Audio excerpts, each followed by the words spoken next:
Hi, Dave Caudle here with another top tip for your career. In this video I'm talking about COVID proofing your career. And that's a term that you might think, well, how can I COVID proof a career?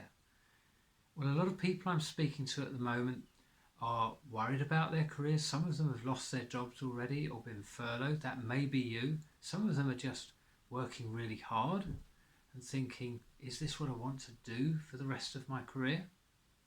So whatever your position is, my objective here is to give you some top tips to help you to be in the best position to thrive in whatever the world looks like as we come out of COVID.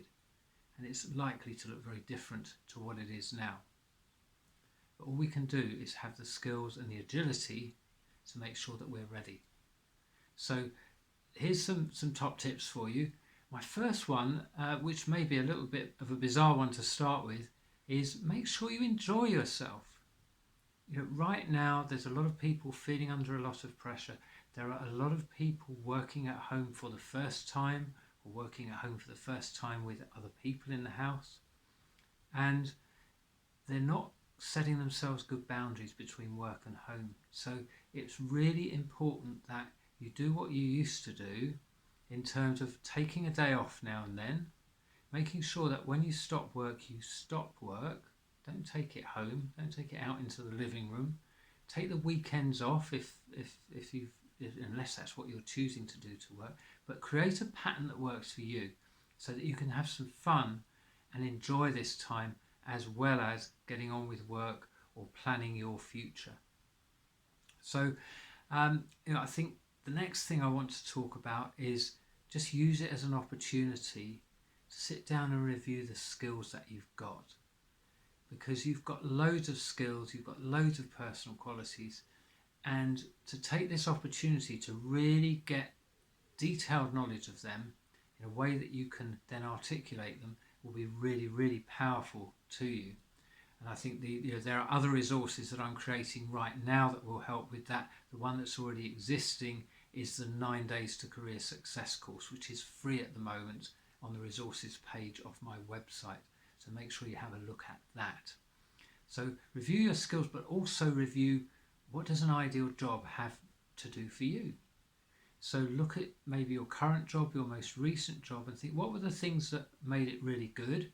What were the things that I didn't like about it? And start to build your profile of specific things that make work good for you and not so good for you.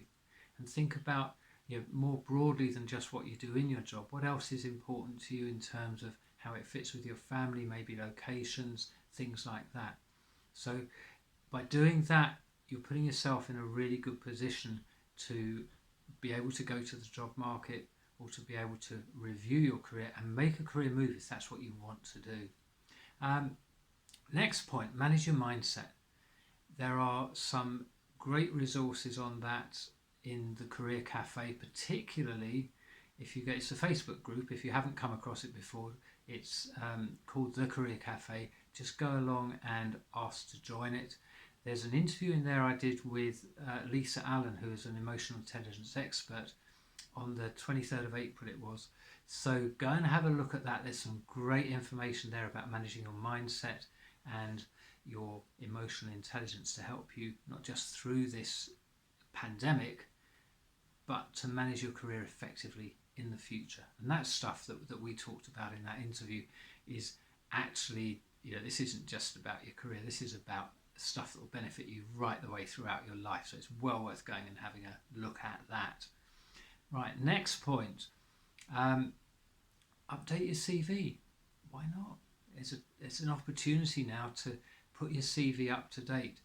Whether you're thinking of developing your career internally, whether you're thinking of maybe it's time for a change, or whether you're in a position where you're thinking, I really don't know what I want to do next, now's a great time to start creating that CV. And again, if you go to the resources page on my website, there are some free templates you can download of the 3 key different types of CV. So have a look at them. There is in fact a course on there. If you want to get the in-depth stuff, there's a course where you've got to pay for that one, but there is a CV course there where you can get in-depth training on how to develop a CV, along with downloads and examples and all of that sort of thing. So my two final points really. First one is just take the opportunity to go somewhere a bit calming, maybe wherever your version is of where I am now. I'm in my conservatory. It's a nice calm place.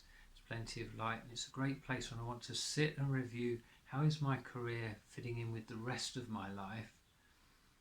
And it's a great time now to do that, to just think, what do I want that balance to look like between my career and the other different parts of my life? And my final tip, and I guess, there's an element of, oh, is he selling to us? Well, in a way, yes, because I'm a career coach, and my final tip is get professional help with your career. There are loads of professionals that you use in your life. And if you expect when you go to the dentist that your dentist will have a proper qualification, I would say absolutely. Do you expect your hairdresser to be trained in cutting hair? When you go to a car mechanic, do you expect them to have the training and knowledge to do that job? Same with your solicitor, your doctor, other professionals in your life.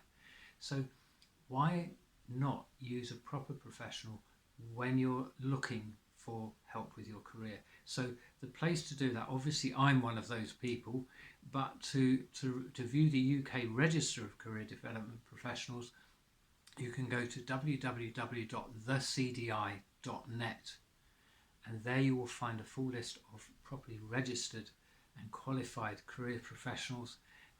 The main body of the CDI is a wider body, and of course all of those members abide by the code of ethics, and most of them have plenty of experience, so you'll find even more career development professionals that can help you there.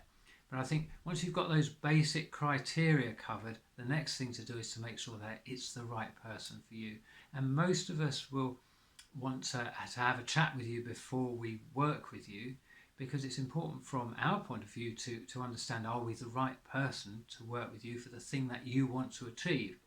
But it's also important that you take that opportunity to ask whatever questions you need of your potential career coach to understand, is this someone that I want to work with? Because it's an individual relationship and it's an investment. And note the word investment, you should expect to get a return on it. It's an investment of your time and money. And you need to be sure that the person you are about to employ to help you with that is not just properly qualified, but has the relevant experience and is the right person to help you achieve those things. So if you want any more sort of advice on that, or you want to just explore career coaching generally, or even working with me, go to my website and book a discovery session. You can do that again through the resources page, and I'm happy to take 20 minutes out for us to have a chat, talk about what you want to achieve, how I can help, or whether there's someone else that can help even better than I can. Or if you just want to have a chat about what is career coaching all about really, and what could I use it for, that's fine as well. But take this opportunity to review your career and just think, where do I want to go next? And even just to get yourself in a position, if you don't know the answer to that question, to be agile enough to start exploring it. I'll see you in another video, and in the meantime, remember that first tip that I gave you. Take some time out to have fun and enjoy yourself.